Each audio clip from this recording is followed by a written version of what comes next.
भी समझ न आए, यूं ही पछताए। ओ प्राणी हरि नाम सिमर ले, हरि नाम सिमर ले।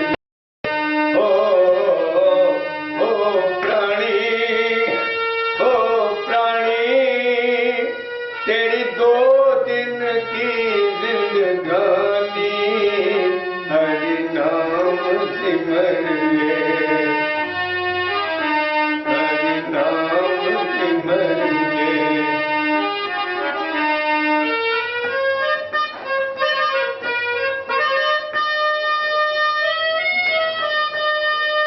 तेरा साथ न कोई देगा, न देगा, न देगा। तेरा सब कुछ यही रहेगा, हाँ रहेगा। तेरा साथ न कोई देगा, न देगा, न देगा। तेरा सब कुछ यही रहेगा, हाँ रहेगा। अपने हो जाए पराए, न टिकने पाए। ओ प्राणी हरि नाम सिमर ले, हरि नाम सिमर ले। ओ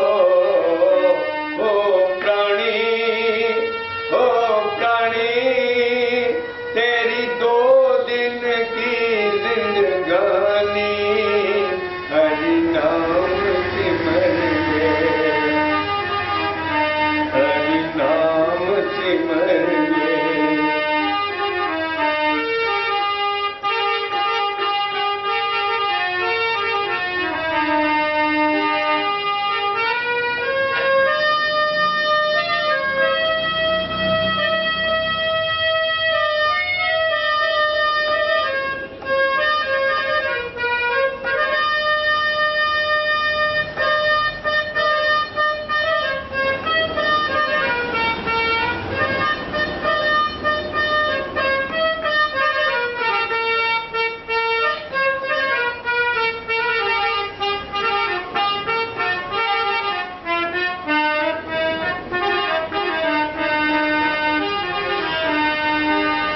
किस्मत बदली, दुनिया बदली, बदले साथी सारे।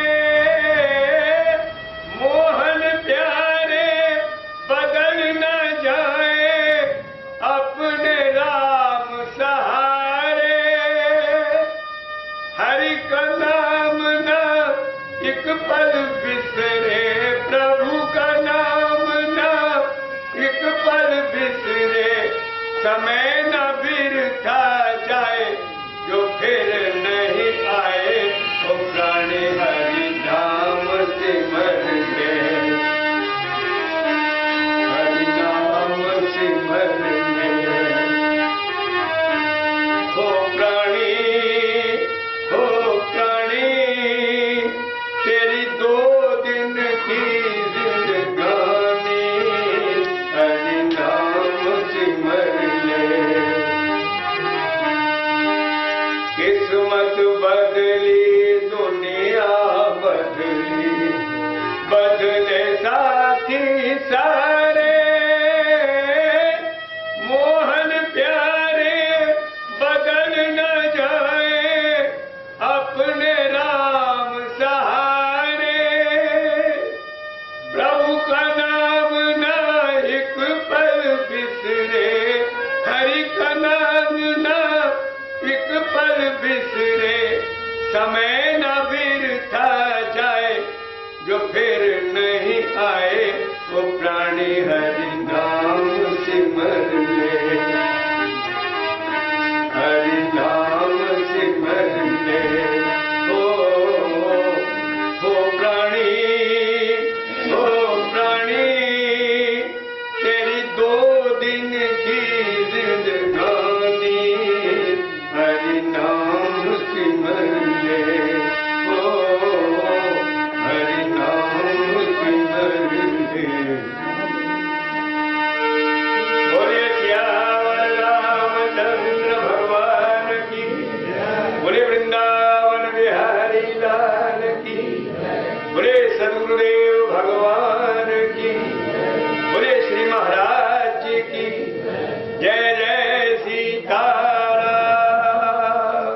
आगे समेट के बैठे, इधर आगे आ जाओ और घर जाएंगे ना, देखिए जल्दी आ जाओ। हमारा निवेदन ये है कि आगे ज्यादा से ज्यादा जगह घेरिए।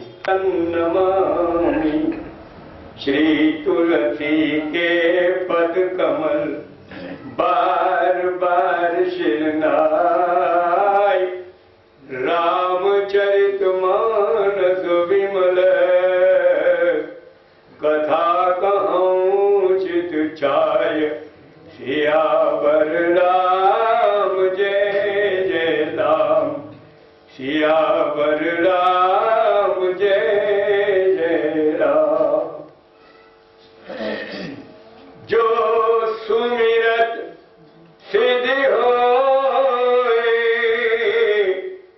गणनायक करिवर वदन, करहु अनुग्रह सोई, बुद्धि राशि शुभ गुण सदन। पूज्यपाद गोस्वामी तुलसीदास जी महाराज ने इस प्रस्तुत मंगलाचरण के प्रथम सोरठ में रामचरितमानस के संपूर्ण कांडों का भाव अभिव्यक्त किया है। हमारा विषय किष्किंधा कांड चल रहा है, जिसके लिए गोस्वामी जी ने शब्द दिया है, करहु अनुग्रह सोई। करहु माने करें, अनुग्रह माने कृपा, सोई माने वही राम जी हम पर कृपा करें।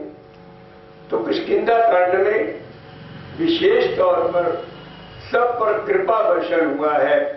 हनुमान जी पर कृपा वर्षण, सुग्रीव पर कृपा वर्षण, बाली पर कृपा वर्षण, तारा पर कृपा वर्षण।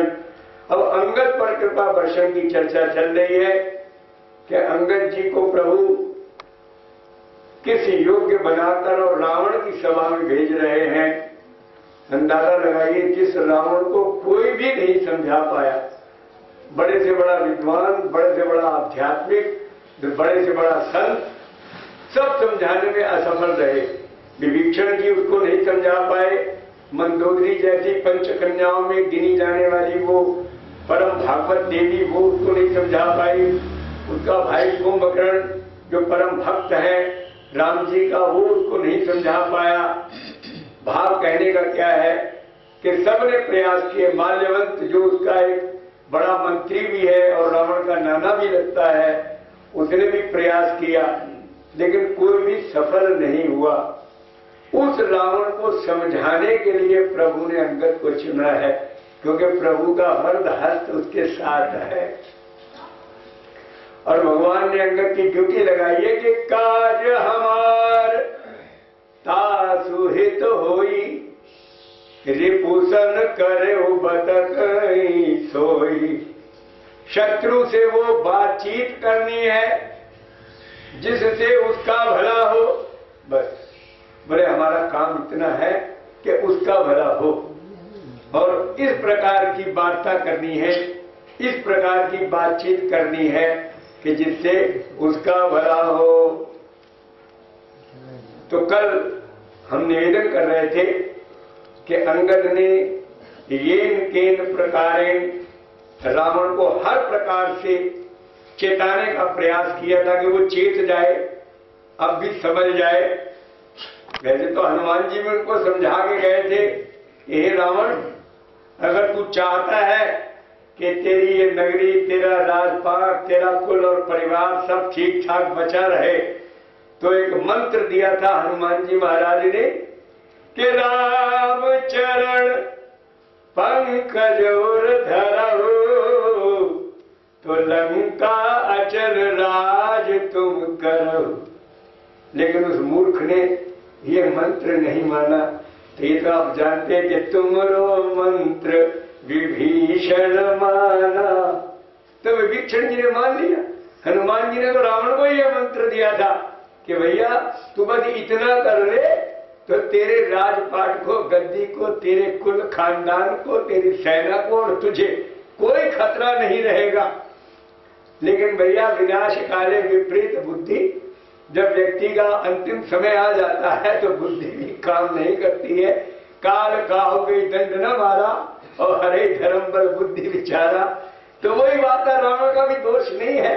अब जो उसका समय आया हुआ है, जो उसके साथ होनी है कि जैसी हो भवतव्यता और तैसी मिले सहाय, आपुन आवई ताही पे अरे ताही तहां ले जाए।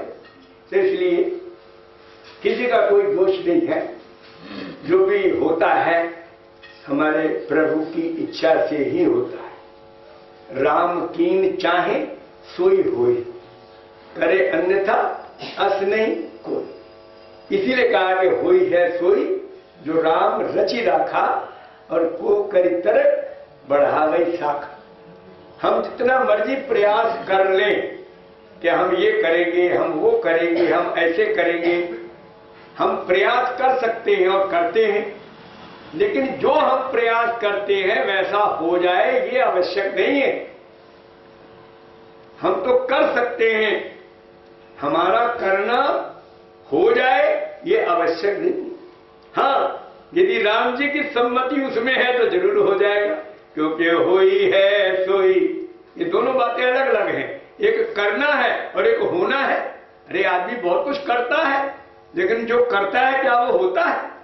नफे के लिए कारोबार करता है, बड़ी बड़ी फैक्ट्रियां लगाता है, प्लाट बना बना के बेचता है प्रॉफिट कमाने के लिए, लेकिन क्या जरूर उसे प्रॉफिट मिल जाता है? क्या जरूर उसका मनचाहा हो जाता है? तो इसलिए हम कर सकते हैं अपनी इच्छा अनुसार, अपनी बुद्धि अनुसार, अपनी शक्ति अनुसार, अपनी भक्ति अनुसार। हम करते बहुत कुछ हैं, लेकिन होता वही है जो हमारे राम जी करना चाहते हैं। तो राम कीन चाहे सोई होई, करे अन्यथा अस नहीं कोई। तो अंगद जी के अंदर भी तो राम जी ही तो बोल रहे हैं, और कौन बोल रहा है? अंगद जी ने रावण को समझाने के अनेक प्रयास किए। एक प्रयास उनका ये भी रहा कि उन्होंने कहा कि भाई हे रावण, देखो 14 प्रकार के मुर्दे, उनको 14 प्रकार के मुर्दे सुनाने की क्या जरूरत है, क्योंकि वो 14 के 14 प्रकार रावण में मौजूद है। आप देखेंगे कि वो जो 14 प्रकार के व्यक्तियों की चर्चा अंगद जी करना चाहते हैं, कर रहे हैं, वो 14 के 14 गुण उसमें रावण में मौजूद है। वो कहते हैं हो सकता है एक भी बात अगर इसके कलेजे में लग जाएगी तो सीधा हो जाएगा, तो समझ लेगा भाई मैं मुर्दों में गिना जा रहा हूं, तो जीने वाला काम कर लेगा। और यदि अब इसका समय ही आया हुआ है, तो कल हमारी चर्चा चल रही थी, कौन काम बस कृपन विमूढ़ा, अति दरिद्र अजसी अति बूढ़ा, और सदा रोग बस संतत क्रोधी, विष्णु विमुख श्रुति संत विरोधी। अरे तन पोषक निंदक यग खानी, तन पोषक निंदक यग खानी, तो जीवत शव सम 14 प्राणी। तेरी 14 प्राणियों की चर्चा करते करते हम पहुंच गए थे संतत क्रोधी। ये चल रही थी, शब्द चल रहा था, कौन काम बस कृपन विमूढ़ा, अति दरिद्र अजसी अति बूढ़ा। ये पहली चौपाई में 7 प्रकार के मुद्दे आ गए। अब अगली पंक्ति में 8वां क्या है? सदा रोग बस। इसकी चर्चा हमने कर दी थी। और फिर संतत क्रोधी, ये 9वां नंबर है। तो 9वां शव कौन है उसको अंगद जी समझा रहे हैं कि संतत क्रोधी। हमने निवेदन किया था कि हम कितना भी क्रोध करें, लेकिन हम 24 घंटे क्रोध में नहीं रह सकते। क्यों नहीं रह सकते? क्योंकि हमारा निज स्वरूप क्रोध नहीं। हमारा निज स्वरूप है कि चेतन अमल सहज सुख राशि। क्रोध अगर आएगा भी तो वो आगंतुक की भांति आएगा। जो आगंतुक होता है, जो मेहमान होता है, वो घंटा 2 घंटे बैठता चला जाता है, वो रह नहीं सकता। लेकिन गोस्वामी जी कहते हैं कि संतत क्रोधी, अब जो 24 घंटे क्रोध में ही तना रहे, बोले वो फिर व्यक्ति जीवित की गिनती में नहीं है। जीवत शव समान ते प्राणी, तो वो फिर मुर्दे की गिनती में है। तो उसी क्रोध के संदर्भ में हमने कुछ बातें बताई थी, कुछ रह गया था, वो मैं आज आपके सामने प्रस्तुत कर रहा हूं। लक्ष्मण जी ने समझाया, परशुराम जी के प्रसंग में आता है, लखन कहो हंसी सुनहु मुनि, क्रोध पाप कर मूल, और जेहि बस जन अनुचित करही, चरहि विश्व प्रतिकूल। लक्ष्मण जी ने कहा, हंस करके परशुराम जी से बात करते हैं, सुनहु मुनि, हे मुनि महाराज सुन लीजिए, क्रोध पाप कर मूल। क्रोध यही है पाप की मूल है, माने जड़ है। अर्थात सारे पाप जो है वो क्रोध से ही उत्पन्न होते हैं, जैसे जड़ से वृक्ष उत्पन्न होता है। और कहते हैं ये क्रोध क्या करता है, जेहि बस जन अनुचित करही। जिस समय व्यक्ति क्रोध में होता है उस समय उसको अपनी सुध बुध नहीं होती है कि बातुल भूत विवश मतवारे, और तिनहि बोलई बचन संभारे, और तिनकर कहा करिए नहीं काना, और तिन कृत महा मोह मद पाना। तो बात यह है, क्रोध जो होता है वो अज्ञान के कारण होता है। क्रोध का प्रारंभ अज्ञान से होता है और क्रोध का शमन पश्चाताप से होता है। तो इसलिए मोह या अज्ञान एक ही बात है। और गोस्वामी ने तो कहा है कि मोह सकल व्याधिन कर मूला। जितनी भी व्याधियां हैं अगर उनकी जड़ है तो वो मोह है। मोह माने अज्ञान, मोह माने अंधकार, मोह माने आसक्ति, मोह माने ममत्व, मोह माने मृषापनत्व। ये सब मोह का खेल है। संसार के अंदर जितने दुख और क्लेश हैं ये सब मोह के कारण है। तो यहाँ बात चल रही है, क्रोध जो है ये भी मोह के कारण ही है। और एक आपको बात बताएं कि ये जो क्रोध है इसको काम, क्रोध और लोभ इन तीनों का जुट है। आप समझ लीजिए, तात तीन यति प्रबल खल, काम क्रोध अरु लोभ, जेहि बस जन अनुचित करही। तात तीन यति प्रबल खल, काम क्रोध अरु लोभ, मुनि विज्ञान धाम मन, करहि निमिष मऊ क्षोभ, सियावर राम जय जय राम। तो कहते हैं ये तीन इतने प्रबल खल माने बड़े जबरदस्त दुष्ट हैं ये, काम, क्रोध और लोभ। देखिए इनका बड़ा आपस में फिटिंग है एक दूसरे के साथ। काम माने कामना, इच्छा। जब हमारी कामना पूरी हो जाती है ना तो लोभ आ जाता है, क्या और आगे और आगे। साइकिल से स्कूटर पे आ गए तो स्कूटर में लोभ हुआ कि गाड़ी 4 पहिए वाली आ जाए। तो काम के साथ जिस समय काम की पूर्ति होती है तो लोभ आ जाता है तुरंत। और जब काम की पूर्ति नहीं होती तो क्रोध आता है। क्यों नहीं हुआ? बस इसीलिए मैं बता रहा हूं ये तीनों जुड़े हुए हैं, काम, क्रोध और लोभ। कामना की पूर्ति में लोभ आता है और कामना की पूर्ति ना होने में क्रोध आता है। और गोस्वामी जी ने इन तीनों का बड़ा दिव्य चित्रण किया है। जहां ये काम, क्रोध, लोभ की चर्चा की है, मानुष लोगों की चर्चा की है, बड़ा सुंदर चित्रण इन तीनों का। सिर्फ इन तीन की बात बता रहे हैं कि काम, बात, कफ, लोभ अपारा, और क्रोध, पित्त, नित छाती जारा।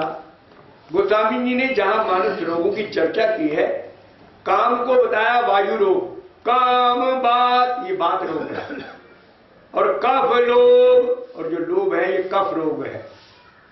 और क्रोध पित्त, क्रोध जो है ये पित्त रोग है। अब आप ध्यान दीजिए, काम जो है वो वात रोग है, और लोभ जो है वो कफ रोग है, और क्रोध जो है वो पित्त रोग है। तो बात, कफ, पित्त और बात, ध्यान दीजिए, कफ, पित्त और बात, ये तीनों क्या है? काम, क्रोध और लोभ। अब समझना ये है कि ये शरीर जो है कफ, पित्त और बात से ही चलता है। खूब समझ लीजिए आप, उन तीनों की उपस्थिति में ही हम जीवित हैं। इसमें कफ, पित्त और बात, यही तीन कार्यरत हैं जो कि हम बोल रहे हैं और हम जीवित हैं। और यही तीनों का जब संतुलन बिगड़ जाता है तो वो रोग हो जाता है। कफ का संतुलन बिगड़ा तो कफ रोग, पित्त का संतुलन बिगड़ा तो पित्त रोग, और इसी प्रकार वात का संतुलन बिगड़ा तो वात रोग। तो मजे की बात क्या है कि ये तीनों रोग भी हैं, कफ, पित्त और वात, और बड़े भयंकर रोग हैं, और यही तीनों हमको जिंदा भी रखे हुए हैं। यदि इनका संतुलन बना रहे तो ये शरीर चलता ही कफ, पित्त, वात से है, और यही रोग का भी कारण बन जाते हैं।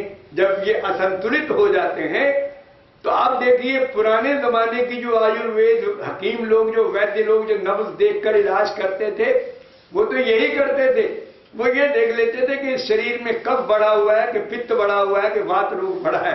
अरे जो बढ़ा है उसको घटाने की औषधि वो अपने दे देते थे और व्यक्ति सही हो जाता था। आज तो भैया बड़ी बड़ी पैथियां चल पड़ी हैं। आजकल तो डॉक्टर कुछ नहीं जानता, आप जाके अपने मुंह से कहो मुझे ये तकलीफ, मुझे ये तकलीफ, मुझे ये तकलीफ, फिर वो कहेगा तुम ये टेस्ट कराओ, ये टेस्ट कराओ, ये टेस्ट कराओ, फिर तुम टेस्टों को लेके जाओ, फिर वो टेस्टों को देख के फिर वो दवाई बनाएगा। तो आज कुछ नहीं रहा।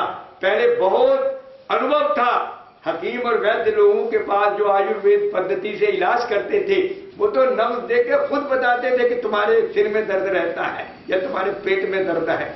आपको नहीं मुंह से कहना पड़ता था, और वो इलाज भी करते थे।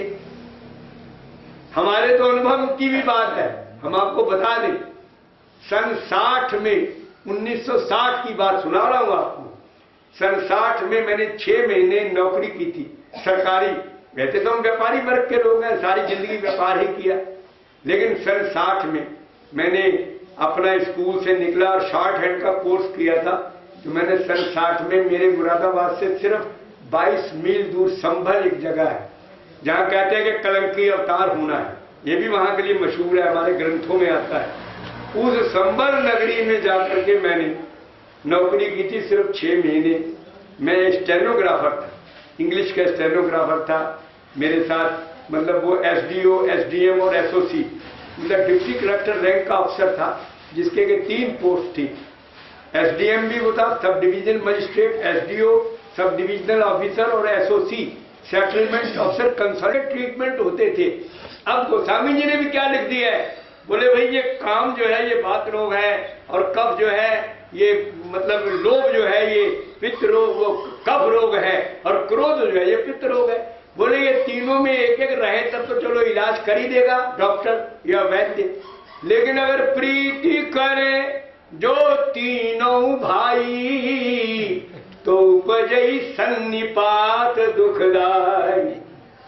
गोस्वामी जी कहते हैं भाई ये 3 रोग अलग अलग हैं, और ये तीनों ही शरीर को जिंदा रखते हैं, लेकिन इनमें एक आध बिगड़ता रहेगा तो काम चलता रहेगा। अगर कहीं तीनों ही बिगड़ गए, अब आप सोचो तो हकीम कौन से को ट्रीट करेगा? हकीम इलाज काहेगा करेगा कि इसका बात भी बिगड़ गया, कफ भी बिगड़ गया, पित्त भी बिगड़ गया, तो कौन सी दवाई तुमको दे? तो भैया वात रोग बिगड़ जाए चलो तो अपना उसको वात को संभालने की दवाई दे दी, लेकिन अब उधर पित्त भी बिगड़ रहा है, वात भी बिगड़ रहा है, कफ भी बिगड़ रहा है, तो फिर वो कहते हैं अगर ये तीनों बिगड़ जाते हैं तो फिर आदमी का बचना मुश्किल होता है। उसको सन्निपात रोग कहा है, जिसको हम सरसाम कहते हैं, यानी दूसरे लफ्जों में इसको कहा जाता है दिमागी बुखार। जब वो दिमाग को बुखार चढ़ जाता है ना, तो कहते हैं उस व्यक्ति का बस 1-2% ही लोग बचते हैं जिनको भगवान कोई रक्षा ही करना चाहते हैं, वरना जिसके ये तीनों तत्व बिगड़ जाते हैं उसका बचना बहुत मुश्किल होता है। तो भाव ये चल रहा था हमारा कि संतत क्रोधी, तो मैंने क्रोध के साथ आपको सब बातें बताई कि काम, क्रोध और लोभ ये तीनों इकट्ठे हैं और तीनों ही कल्पित बात है, तीनों हमारे शरीर को ही चलाते हैं। और भैया इन तीनों में से एक आध बिगड़े तो इलाज हो सकता है, और तीनों बिगड़ जाए तो फिर जय श्री राम हो जाता है व्यक्ति का। तो भाव चल रहा था कि सदा रोग बस संतत क्रोधी और विष्णु विमुख। अब विष्णु विमुख, अब भगवान के जो विमुख है ये भी तो मुर्दा ही है। आप सोचिए, जो भगवान के विमुख है क्या उसका कोई जीवन है?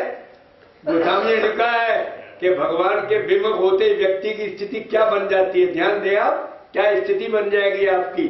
अगर आप भगवान से विमुख हैं तो आपकी स्थिति ये हो जाएगी कि मातु मृत्यु और पितु शमन समाना और सुधा होई विष सुनो हरि जाना और मित्र करई और सत रिपु के करणी और ताकऊं विबुध नदी बैतरणी और सब जगता ही अनल हूं ते ताता जो रघुबीर विमुख सुनो भ्राता। जो उस परमात्मा के विमुख हो जाएगा उसका तो भैया फिर यही हाल बनना है। माँ भी उसकी मौत बन जाती है, बाप भी यमराज बन जाता है, अमृत भी जहर बन जाता है, मित्र भी शत्रु बन जाता है, गंगा जी भी कर्मनाशा नदी बन जाती है और सारा जगत उसको अग्नि से भी तेज जलाने वाला हो जाता है। किसको? कि जो रघुवीर विमुख सुनो भ्राता। यहाँ पर बात चल रही है विष्णु विमुख शब्द का ध्यान रखिए। विष्णु विमुख, देखिए विष्णु विमुख वही व्यक्ति है जो विष्णु के सम्मुख नहीं। सीधी सी बात है, या तो हम भगवान के सम्मुख है और जब सम्मुख नहीं है तो हम बेमुख है। अब सम्मुख के लिए गोस्वामी जी ने बहुत सुंदर पद कवितावली में दिया है। जो राम के सम्मुख है उनका जीवन क्या होता है, देखिए। राम है मातु पिता गुरु बंधु और संगी सखा सुत स्वामी स्नेही और राम की सौ भरोसो है राम को राम रंग्यो रुचि राच्यो न के। अरे जियत राम मुए पुनि राम सदा रघुनाथ की गति जेई सोई जिए जग में तुलसी न तू डोलत और मुए धरी दे। मुर्दे की बात तो हम सुना रहे हैं ना कि 14 मुर्दे हैं, तो गोस्वामी जी ने इस पद में भी यही लिख दिया। बोले जो इन भावों में जीता है वो तो जीवित है। सोई जिए जग में तुलसी, गोस्वामी जी कहते हैं वही जिंदा समझो। न तू डोलत और मुए धरी दे, वो मुर्दे ही देह धारण करके डोल रहे हैं जो ऐसा जीवन नहीं जी रहे, जिनके लिए माता पिता भाई बंधु पुत्र और सब कुछ राम नहीं है। जिनका सब कुछ राम नहीं है, समझो वो राम के सन्मुख नहीं है। तो वो तो ऐसे ही डोल रहे हैं कि जैसे वो कंधे पर अपनी लाश को ढो रहे हैं। लेकिन उनकी गणना गोस्वामी जी कहते हैं जिंदों में नहीं है। और भैया जो राम विमुख है उनका हाल सुन लो। गोस्वामी जी कहते हैं उनसे तो पशु अच्छे हैं। तिन देखर सुकर स्वान भले जड़ता बसते न कहे कछुए जननी कत भार भूई कस मास भई किन बाज गई किन च्वे। तुलसी जय राम सो नेह नहीं सो सही पशु पूछ विषाण न द्वय। तुलसीदास जी कहते हैं जिसको राम से प्रेम नहीं है, जो राम के सन्मुख नहीं है, सो सही पशु, वो ठीक से पशु है। बस 2 कवियां हैं उसमें, पूछ विषाण न द्वय, न तो उसके पूछ है न सींग है। वो बिना पूछ और सींग का पशु है, मतलब वो पशुओं में भी गया गुजरा पशु है। क्योंकि जब आप पशु खरीदने जाते हैं पशु मंडी में तो उसकी पूंछ और सींग अच्छी तरह देखे जाते हैं। जो जिस पशु के सींग और पूंछ अच्छी नहीं उस पशु को कोई आसानी से खरीदता नहीं है पूरे दाम में, वो औने पौने दाम में बिकता है ऐसा पशु। तो ऐसे को कहा गया है कि जो इस तरह का वो पशुओं में भी गया गुजरा पशु है, क्योंकि बिना सींग पूंछ का पशु है। जड़ी जाऊ सो जीवन जान की नाथ, जरी जाऊ सो जीवन जान की नाथ, जिए जग में तुम रे बिनु है। जय हे जानकीनाथ, जो तुम्हारे बिना इस जीवन को यापन कर रहा है इस जगत के अंदर, वो तो जल जाए तो अच्छा है, उसका जिंदा रहना उचित नहीं है, वो मुर्दों की शुमार नहीं है, और जलता मुर्दा ही है। जलाया किसको जाता है? मुर्दे को। तो गोस्वामी जी ने संकेत दे दिया, जरी जाऊ सो जीवन, भले वो जीवन है लेकिन वो शब्द तुल्य है ना, इसलिए उसको जला दो। जरी जाऊ सो जीवन जानकी नाथ, जिए जग में तुमरे बिनु है। तो हमारा भाव कहने का यह है कि विष्णु विमुख, तो भगवान विष्णु के विमुख, भगवान राम के विमुख, परमात्मा के विमुख जो व्यक्ति हैं उनकी दशा यही है। श्रुति संत विरोधी, अब श्रुति संत विरोधी, अब श्रुति की बात कही जा रही है, तो श्रुति के लिए कहा गया है कलप कलप भरी एक एक नर का, बरही के दूषई श्रुति कर तर्का। गोस्वामी जी ने स्पष्ट कर दिया, बोले किसी भी प्रकार से जो वेद के तर्कों पर दोषारोपण लगाते हैं, जो वेद के तर्कों को झूठा साबित करने का प्रयास करते हैं, तो कलप कलप भरी एक एक नरक का, बोले एक एक नरक में उनको एक एक कलप तक रहना पड़ता है। भैया ये आप समझ लो, जो श्रुति भगवती के वाक्यों के लिए किसी भी प्रकार का उन पर कोई दोषारोपण करते हैं, तो क्या कहते हैं? विष्णु विमुख श्रुति संत विरोधी। अब जो संत विरोधी है, आप बताइए, जो संत के प्रतिकूल जीवन जीता है वो संत विरोधी है। और संत का जीवन तो आप जानते हैं कि परोपकार वचन मन काया, संत सहज स्वभाव खगड़ाए। गोस्वामी जी की शब्दावली इतनी सुंदर है, संत सहज स्वभाव। देखिए सहज स्वभाव, आप समझ रहे, एक होता है सहज बैर, एक सहज स्वभाव और एक सहज बैर। तो मतलब सहज का मतलब यह है कि वो कोई बनावटी नहीं है, वो बनाया नहीं गया है, उसमें लादा नहीं गया है, उसके ऊपर थोपा नहीं गया है, लेकिन स्वभाव ही उसका वैसा है, इसको सहज स्वभाव कहा गया है। तो भाव कहने का क्या है? संत सहज स्वभाव खगड़ा है। संत का सहज स्वभाव है, परोपकार वचन मन काया। संत वचन से, मन से, कर्म से उपकार ही करता है, परोपकार करता है। तो संत सहाय दुख पर हित लागी, और पर दुख हेतु असंत अभागी। गोस्वामी जी कहते हैं संत जो है वो तो दूसरों को सुख पहुंचाने के लिए दुख सहन करता है, और जो दूसरों को दुख देने के लिए कुछ करता है वो असंत है, अभागी है, वो दुर्भाग्यपूर्ण दुष्ट है जो दूसरे को दुख पहुंचाना चाहता है। और संत तो वो है कि जो दूसरे के दुख को स्वयं झेल कर और दूसरे को सुखी करते हैं।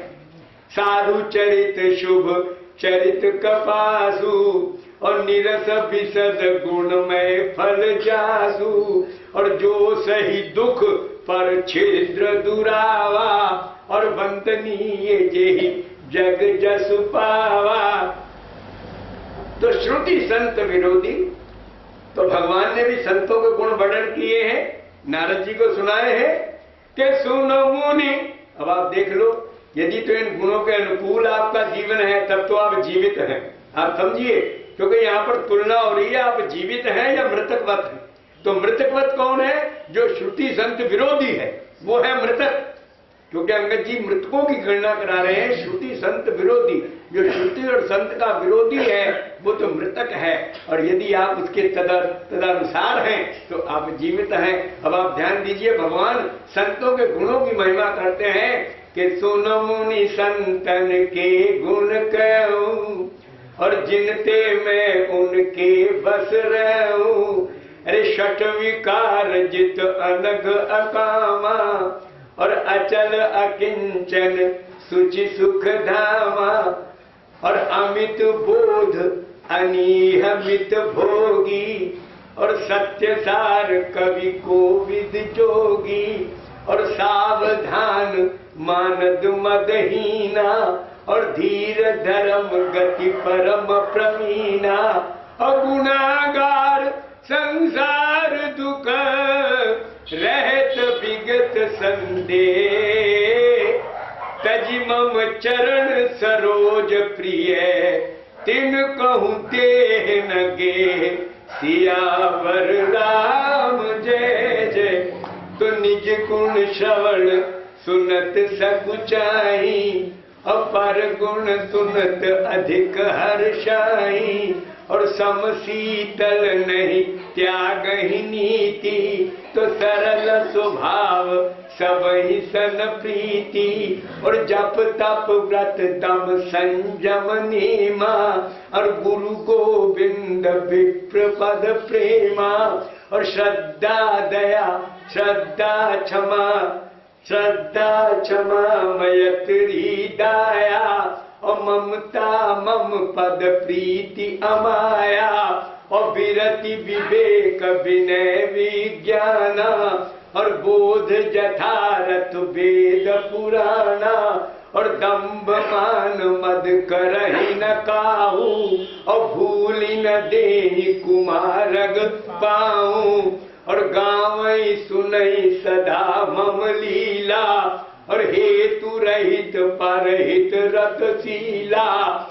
और मुनि सुन संतन के गुण जेते, तो कही न सकई सारद श्रुति तेते। कही सक न शारद शेष नारद, सुनत पद पंकज गए। अस दीन बंधु कृपालु अपने, भगत गुण निज मुख कहे। सिर नाई बारंबार चरणनि, ब्रह्मपुर नारद गए। ते धन्य तुलसी दास आस बिहाई जे, हरि रंग रहे। ते धन्य तुलसी दास आस बिहाई जे, हरि रंग रहे। अब इनका अर्थ आप लगा लेना, लेकिन एक लाइन मैं जरूर इसमें बताऊंगा। भगवान ने इतनी लंबी श्रृंखला संतों के गुणों की वर्णन की, एक बात बतानी आवश्यक है, वो बताऊंगा कि गावहि सुनहि सदा मम लीला। हेतु रहित परहित रतशीला। संतों का गुण ये बताया भगवान ने कि संत क्या करते हैं, मेरे गुण और मेरी लीला को गाते भी है, सुनते भी है। ठीक है, गावई सुने सदा मम लीला, लेकिन हेतु रहित, ये है गजब का शब्द जिस पर विचारना चाहिए। हेतु रहित, स्वार्थ रहित, बिना किसी चाहत की। आज क्या होता है, आज इसके विपरीत होता है। आज हेतु रहित कथा नहीं होती, आज सहेतुक कथा होती है। सबसे पहले मुद्रा तय होती है, कितना पैसा मिलेगा, कितने दिन कथा होगी, क्या चढ़ावा आएगा, सबसे पहले ये होता है। और जितने अंतरराष्ट्रीय स्तर के संत हैं, मैं कोई चूड़ी निंदा नहीं कर रहा हूं, जो सार्वभौमिक सत्य है मैं उसका प्रतिपादन आपके सामने कर रहा हूं कि उनके साथ 8-8 10 वो ऑर्केस्ट्रा वाले, कोई तबला, कोई ढोलक, कोई मुरली, कोई जाने क्या क्या बजाने वाले रहते हैं। तो उनका भी पहले उनको सेटल करना पड़ता है कि रोज का इतना इनको खर्चा चाहिए, रोज का इतना हमको खर्चा चाहिए, और चढ़ावा हमको इतना चाहिए। तो मतलब ये अब ये इस मानस के बिल्कुल विपरीत है, क्योंकि मानस में संत के गुण जो बताए गए हैं, जो तो आप बताइए जितने भी कथा कहने वाले सब संत ही हैं, चाहे वो सुधांशु जी हो, चाहे वो रमेश भाई ओझा जी हो, कोई भी हो, हैं, लेकिन है सब संत, लेकिन ये गुण उनमें चरितार्थ होता नहीं। गोस्वामी जी कहते हैं गावई सुनई सदा मम लीला, हेतु रहित, मतलब स्वार्थ मत रखो। देखिए ये बात दूसरी है कि भाई आपका कोई कारोबार नहीं है, आपका कोई व्यापार नहीं है, आप केवल राम कथा कहते हैं आजीविका के लिए, तो उसमें कोई दोष नहीं है, इसमें कोई बुराई नहीं है। लेकिन तय करना बुराई है, सौदा करना बुराई है, राम कथा को बेचना बुराई है। बेचो मत, अरे राम कथा करो, अगर आपकी आजीविका उसी से चलती है, तो दिन भर दुकान पे झूठ बोल बोल के भी तो पेट रोटी कमाओगे, तो राम का गुण गा के कमा लो, क्या हर्ज है। अरे कोई ना कोई रुपया डेली 10, 20, 50 कुछ ना कुछ आएगा ही, जो आएगा उससे अपने दाल फुल्का खाओ और आनंद लो और राम का गुण गाओ। तो मतलब ये इसमें कोई दोष नहीं है, हमारा ये कहना नहीं है कि भाई अब जो देखिए जो ब्राह्मण जो वंश से ब्राह्मण है और अपना उसका और उसने कोई काम कारोबार जीवन में किया नहीं, कोई उसके पास आर्थिक मतलब बहुतायत नहीं, तो ठीक है वो कार्य करे, इसमें कोई आपत्ति नहीं है। लेकिन इसीलिए मैंने इस पंक्ति को विशेष रूप से समझाया है कि आज ये जो दुराचार हमारे मतलब वक्ताओं ने बढ़ा दिया है, तमाम सौदेबाजी और तयबाजी, ये बड़ा पाप है, ये जघन्य अपराध है। क्योंकि राम कथा को बेचने वाली बात है, ये अनमोल धन, ये किसी कीमत पे बिकने की चीज है क्या? अरे एक शब्द की कीमत सारा जीवन हम कमाई दे दें तो एक शब्द की कीमत नहीं कोई दे सकता, तो क्या इसको आप खरीदेंगे और बेचेंगे? तो ये खरीद बेच जो है इस कथा में नहीं होनी चाहिए, मेरा निवेदन ये है। तो भाव हमारा कहने का ये कि श्रुति संत विरोधी, तो श्रुति का मतलब वेद है और संत का मतलब संत, तो कहते हैं जो इनके अनुकूल जो नहीं चलता है वो संत और श्रुति का विरोधी है, और जो विरोधी है वही मृतकवत है। इसलिए हमने आपको संतों का गुण सुना दिए कि आप अपने आप को जीवितों में रखो भाई, यदि उनके विरोध में जाओगे तो मृतक तुल्य। अब आगे क्या कहते हैं? तन पोषक 11 पूरे हो चुके हैं 2 पंक्तियों में, अब 3 बचे हुए हैं अंतिम पंक्ति में। तन पोषक निंदक अघ खानी, तन पोषक, ये भी शब्द बहुत समझने का है, विचारणीय शब्द है सबके लिए, संतों के लिए भी या गृहस्थों के लिए। देखिए कहते हैं जो केवल अपने ही शरीर का पोषण करता है, तन पोषण के माने तन पोषक माने अपने शरीर का पोषक तो होना चाहिए व्यक्ति को, लेकिन यहां पर तन पोषक से मतलब है जो केवल अपने ही शरीर का पोषण करता है। अपने शरीर से मतलब अपने ही परिवार का, अपने ही 4-6 लोगों का, वो भी मुर्दा है। तन पोषक, और इसको भगवान श्री कृष्ण जी ने गीता में भी इस भाव को समझाया है, सुन लीजिए।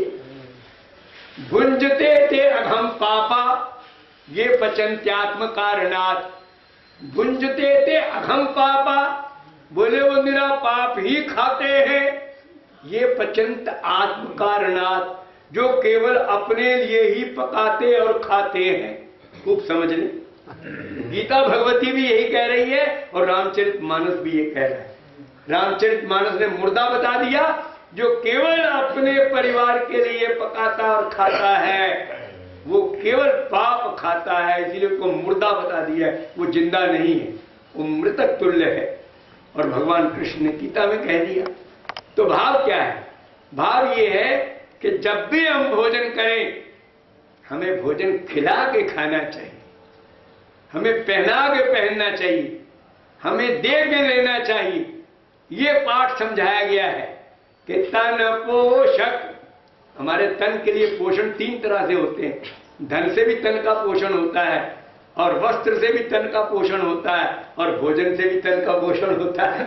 इस तन के लिए तीनों चीजें चाहिए, भोजन भी चाहिए, वस्त्र भी चाहिए और धन भी चाहिए।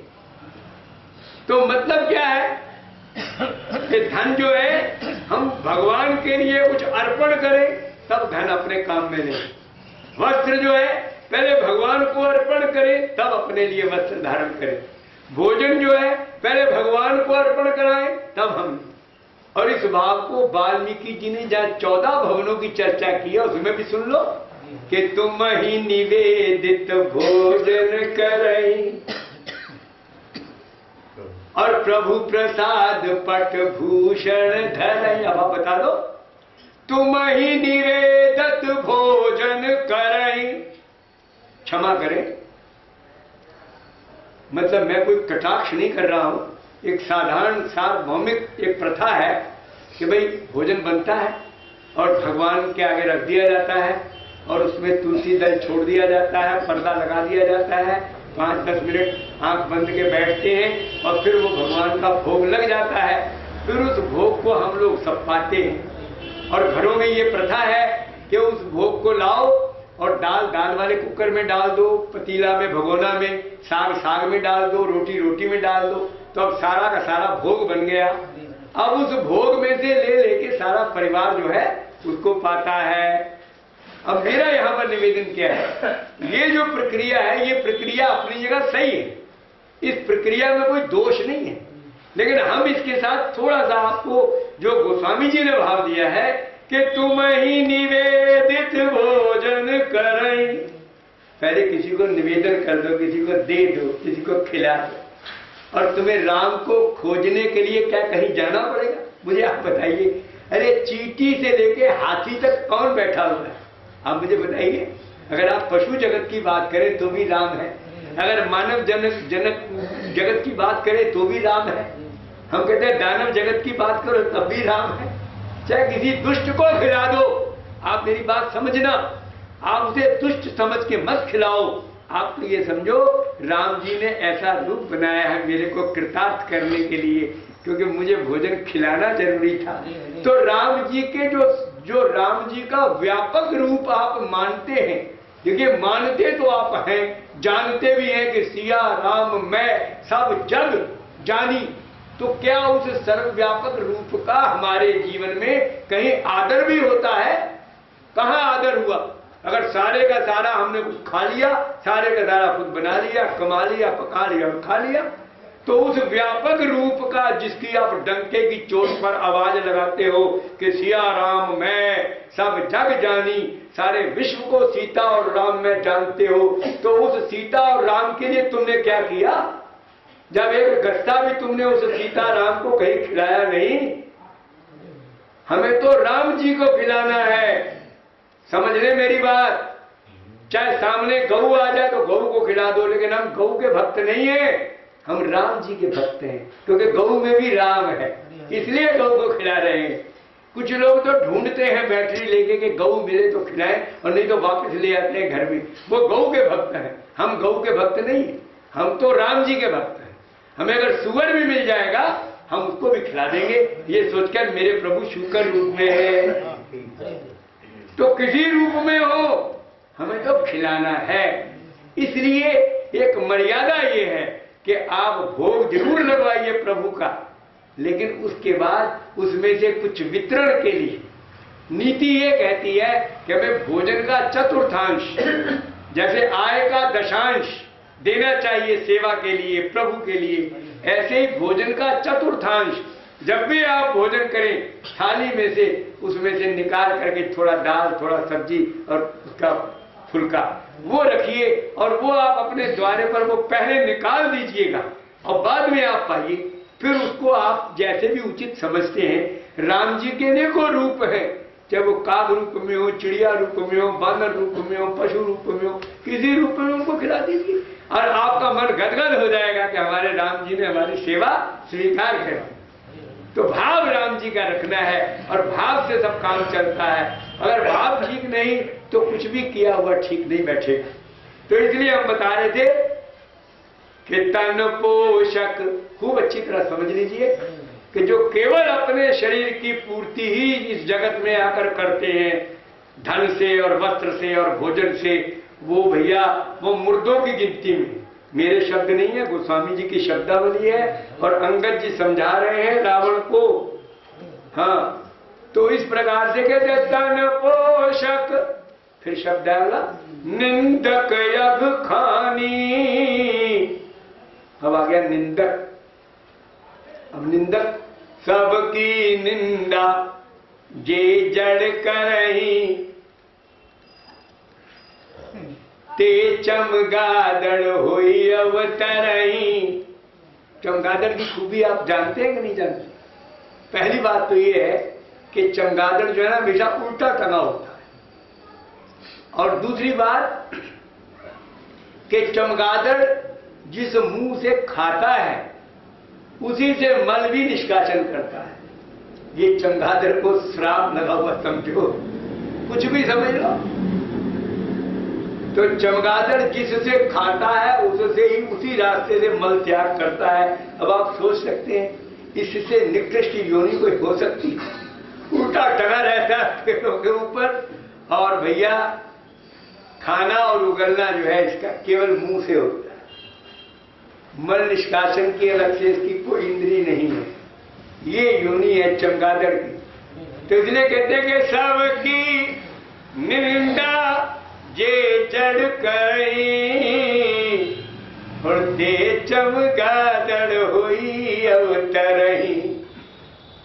और आप जानते हैं रामचरितमानस में एक प्रसंग आता है, उत्तरकांड में प्रसंग एक आता है जिसमें काव्यसुंड जी ने अपनी जीवन पहले जन्म की कथा सुनाई है।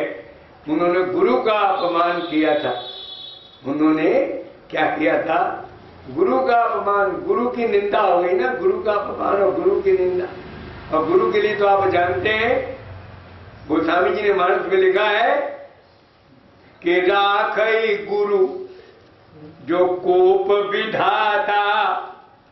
अगर ब्रह्मा भी तुम्हारे ऊपर रुष्ट हो जाए, अगर भगवान भी तुमसे रूठ जाए, तो गुरु तुम्हारी रक्षा कर सकते हैं। गुरु ऐसा तत्व है। लेकिन गुरु को पे नहीं को जग त्राता। यदि गुरु कुपित हो गए तो फिर दुनिया में कोई तुम्हारी रक्षा करने वाला नहीं है। तो ये पूर्व जन्म की कथा काल जी ने सुनाई थी कि गुरु आए अभिमानते उठिने कीन प्रणाम, और सो दयालु ने कह कुछ और उर न रोष लवलेश, बद अति अग गुरु अपमानता सह नहीं सके महेश। तो मंदिर माज भई नभ बाणी, अरे हत भाग्य अज्ञ अभिमानी। और यद्यपि तव गुरु के नहीं क्रोधा, और सो दयालु चित सम्यक बोधा। और तदपि साप हठि दई हम तो ही, क्योंकि नीति विरोध सुहाए न मोही। और जो नहीं दंड करऊं खल तोरा, तो भ्रष्ट होई श्रुति मार्ग मोरा।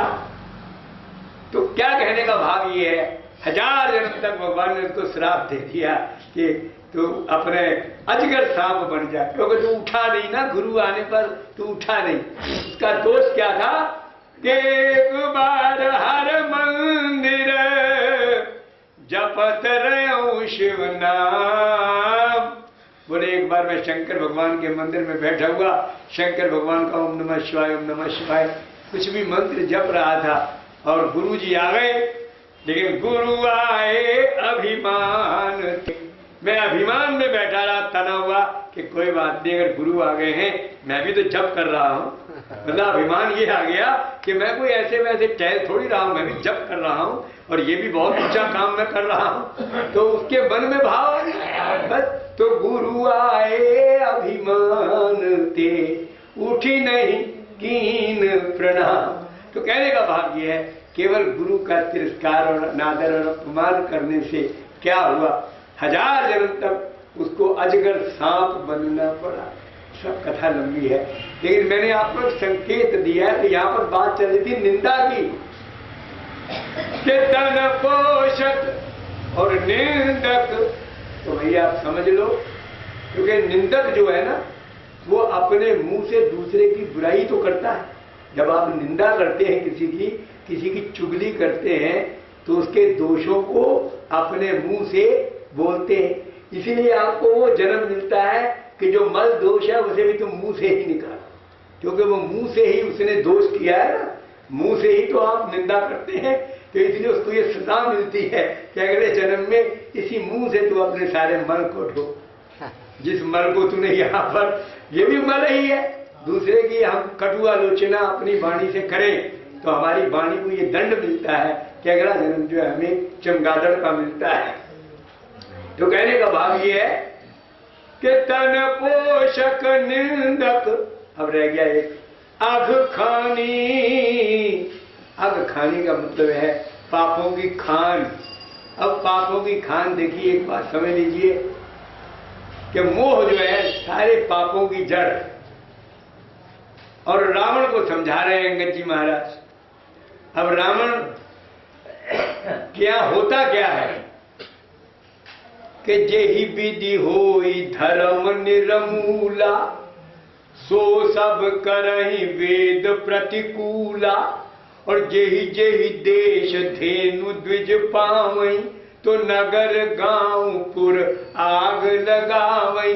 और शुभ आचरण कतऊ नहीं होई, और देव विप्र गुरु मान न कोई। और बरनी न जाए अनीति, घोर निशाचर जे करही। अरे हिंसा पर अति प्रीति, तो तिनके पापई कवन मिति। गोस्वामी जी कहते तिनके पापई कवन मिति। मिति माने नाप तोल। बोले उनके पापों की क्या गणना हो सकती है। तो इतने नीच कर्म जो करते हैं दुष्ट लोग, पापी लोग, जितने राक्षस लोग, ये सब क्या है, ये अग खानी है।